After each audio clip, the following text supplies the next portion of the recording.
In looking at auto insurance, we're going to be looking at the formula shown at the bottom of this slide. Premium is equal to the number of claims times the amount of claim.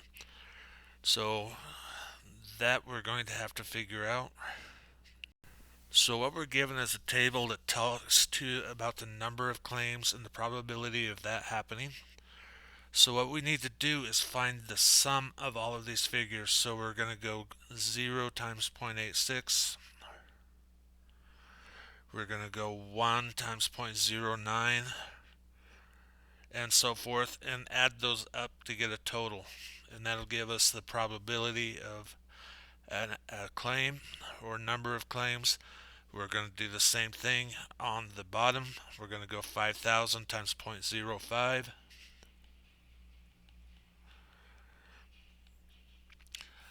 And do the rest of the table. We'll get two answers, and then we'll multiply those together to get the premium that should be charged for a 6-month automobile insurance policy. So again, please show work. You can add text, you can do it on paper, and then take a picture and upload and put into the slide to show what you've done. And also when you put your answer, be sure to use